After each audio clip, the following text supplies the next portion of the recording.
We all have played those insanely popular games, but there are a lot of amazing games that got lost in between all the big franchises.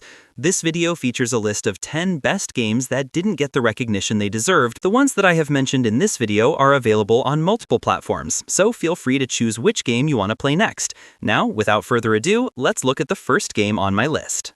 Number 10 is Mad Max. I'm sure everyone knows about Mad Max franchise. The movies are pure gems. Sadly, this 2015 game is the closest we can get to experience the thrilling world of Mad Max. The post-apocalyptic world of the game explores the original depth of the series brilliantly. There's a decent amount of hand-to-hand combat, crashing cars, and ground battles. The game takes place during the end of times and gives the players an opportunity to explore an insanely big map. Just like in the movies, there are a lot of weird and funny characters, and the game also follows the canon story events. You will see dismembered corpses wherever you go, which explains the brutality of this game. The best highlights of Mad Max are the open world and driving. The game is also dirt cheap, means you will easily be able to afford the game. I personally liked the upgrade system as well. Number 9, Sunset Overdrive. What can I say? Sunset Overdrive deserves a lot of appreciation as the game is also made by the well-known company Insomniac. Low-key, I really wish for a remake or a sequel of this game. Sunset Overdrive perfectly blends third-person action, goofy humor, and traversal mechanics. You may even feel the presence of parkour in this game. Sunset Overdrive kind of got lost between the popularity of the company, as most of us only know Insomniac for Spider-Man and Ratchet & Clank series. You will also see several video game references in a funny way that makes the overall gameplay really engaging. This game may not be for everyone, but it's the best one if you'd like to take a break from all the serious, hardcore RPG games. The highlight is the traversal mechanics. Some fourth-wall breaking moments are also presented in the game. Sunset Overdrive is a true gem and worthy of a lot of appreciation. Number 8, Middle-earth: Shadow of War. If you closely remember, Shadow of War was highly criticized because of its microtransaction, which had no place in the game. But after all the patches and upgrades, we have gotten one of the best sequels to the original Shadow of Mordor.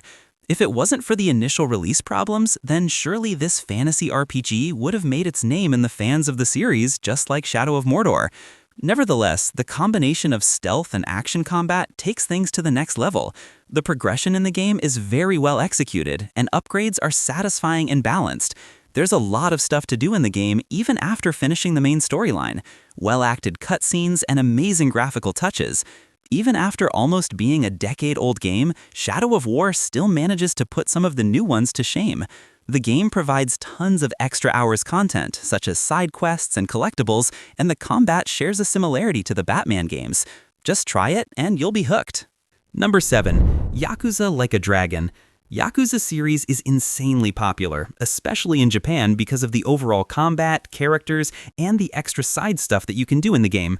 Most of us only know about Yakuza 0 and tend to forget the recent releases from the series. You don't have to play any of the previous Yakuza titles to understand and follow with this one. Everything is brand new in this game, which can also be a cause of its downfall, as fans will not see Kazuma Kiryu and the other original characters. Nevertheless, the newly introduced turn-based combat, the fantastic story, and the availability of side stuff such as fight towers, minigames, karaoke, sub-stories make the experience awesome. You will never be bored in this game, and will always find yourself doing something else besides the main story, which in fact is a highlight feature of all the Yakuza games. Also, if you have played this one, then I suggest checking out the recent game, Yakuza: The Man Who Erased His Name. And by the way, I am literally completing every game in this series right now, and it is a blast, one of the best stories and characters in gaming. In case you haven't played a single one, then you gotta start with Yakuza 0 and make your way through the series. It's a lifetime experience. Number 6, Rage 2. The fast-paced action combat in this game will surely get your blood pumping. Despite having a straightforward story, the open-world environment is stunning to experience, and driving a vehicle feels super satisfying.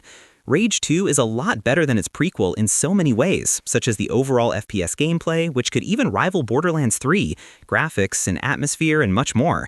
The reviews and sales could have been so much better if only this game had a multiplayer mode.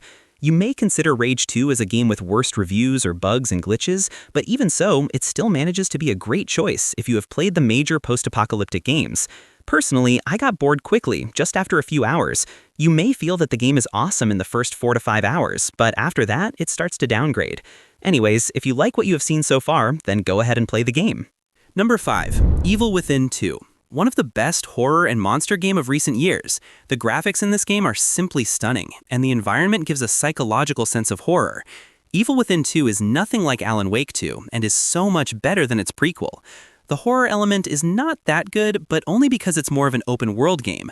The major highlights are the villains and the monsters. Even if the environment doesn't give you a horror feeling, then surely the monsters and soundtracks will. Unlike the previous game, this time the game gives you a complete survival feeling by including upgrades, healing items, and new difficulties or powers after certain progression. Evil Within 2 is enjoyable and far less repetitive than the original. Your character will get more and more stronger as the events progress, and will give you a feeling of powerful protagonist, rather than being at the mercy of villains and environment. Number 4. Bully. Bully is a game that highly deserves a remaster. The amount of fun you can have in this game is mind-blowing. The whole point of the game is to prank others, attend classes, messing with other students, and in the end, rule the whole school. The game gives you a main character who is not so obedient and just do whatever comes to his mind. There is also an option to have fun with the other girls in the school, if you get what I mean. This open-world game gives you complete freedom to roam around the entire city. It's kinda like GTA, but with no violence and guns. Bully is also a highly underrated game. I would recommend trying it out if you're in a mood for some fun and wants that nostalgia feeling. You can make your wildest high school dreams come true in this game. Number 2. Dragon's Dogma.